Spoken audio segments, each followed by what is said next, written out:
Alright, chapter 24, Master Your Time in Your Life. Day 6, Your Outcome. Learn how to use the time to advantage rather than allowing to rule your levels of satisfaction and stress. If you ever felt stressed, what hasn't and who hasn't, chances are excellent. It's because you felt you just didn't have enough time to do what you want to do, level the quality which you committed. You could be feeling frustration, for example, because you're focusing exclusively on the demands of the moment, the present requests of the present challenges, present events. If in the stress overload state, your effectiveness is rapidly diminished. The solution is simple to take control of the time frame you're focusing upon.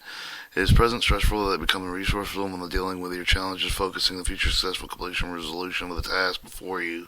New focus will instantly change your state, give you the very resources you need to turn things around in the present.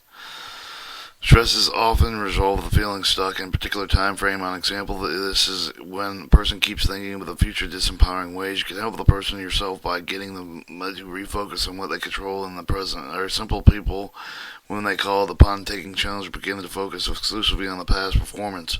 As the remaining in the present, their stress increases as the shift present and anticipation of possible future could instantly change the emotional state. Our emotions then are powerfully impacted by the time frame in which we operate them. So often we forget that time is mental construction, but it's completely relative to that our experience of the most exclusively resolve of the mental focus.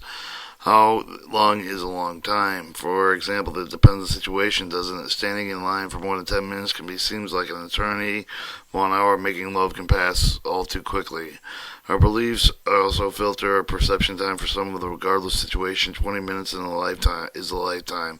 For others, a long time is a century. Can you imagine how these people walk differently, talk differently, look at the goals differently, how stressed they might be if they were trying to deal with one another, operating out completely different time frame of reference? This is why time mastery is the life skill, the ability to flex your experience of time, ability to shape your experience of life. For today's exercise, let's briefly review the three time saving tips. The ability to distort time. After you've mastered the ability of changing time frames and changing your focus, you're already ready to move to the second major skill of the mastery. That is the ability to distort time so that a minute feels like an hour feels like a minute. Haven't you noticed that when you become totally engrossed in something, you lose track of time? Why? Because you no longer focus upon it, you make fewer measurements of it, and you focus on something enjoyable, therefore time passes more rapidly. Remember that you're in control. Direct your focus, constantly choose how to measure your time. If you're consistently checking your watch, the time seems to crawl. Once again, you're experiencing time controlled by your focus. How does it define your use of time? Are you spending it, wasting it, killing it? Has it been said that killing time is not murder, it's suicide? Number 2, matter of importance. The third, perhaps the most critical distinction of all, understanding how urgency and importance control the decision about what to do in your time, and therefore your level of personal fulfillment. What do I mean? Let me ask you this. Have you ever worked for your tail off, completed every single thing on your do list, but at the end of the day it still felt undefiled? That's because you did everything that was urgent, demanded your attention in the moment, but you did not do what is important, the things you'd make a difference long term. Personally, have the ever days when they've gone only a few things done, but all and felt that there was a day that you really mattered. These are the days when we focus on important rather than what something important, rather than what urgently needed your attention. The urgency seems to control our life. If the phone rings, we're doing something important, but we have to pick it up. After all, we're missing out on something. This classic example of handling what is urgent. After all, you might miss out on the higher-powered phone conversation, computerized surveyor. On the other hand, we buy a book that we can make a difference in our lives, yet putting off reaching in time. And again, we can just squeeze it in because between opening mail, filling the gas tank, watching the news on TV. The only way to truly master your time is to organize your schedule each day to spend the majority of the time of it doing things that are important rather than urgent. 3. Save yourself years. The most powerful way to learn through the other people's experience, never the truly mastered, as long as your primary strategy for learning and mastering our world is based upon trial and error. Modeling those that already succeeded can save you years of pain. This is where the voracious readers and committed students of the tapes and seminars I've always seen with these experiences, but necessities, not accessories.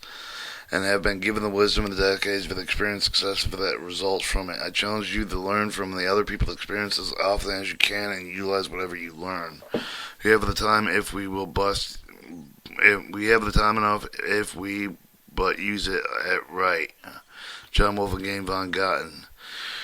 Today's assignment throughout the day begins to explore changes the time frame. Whenever the feeling of pressure for the present, stop and think about the future in a way of empowering for him. People that think of the goals compel you to become fully associated with it to them. Visualize the image, listen to it, step into it, notice how it feels. Put yourself back on the midst of the treasured memory. Your first kiss, the birth of your child, the special moment with a friend, with the more developed the capability quickly change with the time frame, with the greater level of freedom, of the range of motions you will be able to create within your moment's notice. Do this enough until you truly know you can change in the focus and instantly change your state. 2. Learn deliberately to distort time. For something normally seems to take a long time complete, and add another component will not only speed up the perception of time, but also to accomplish two things at once. For example, I'm running, I'm doing a pair, I'm down a pair of headphones, listening to my favorite music, or I'll watch the news and make phone calls while I'm on the Stairmaster.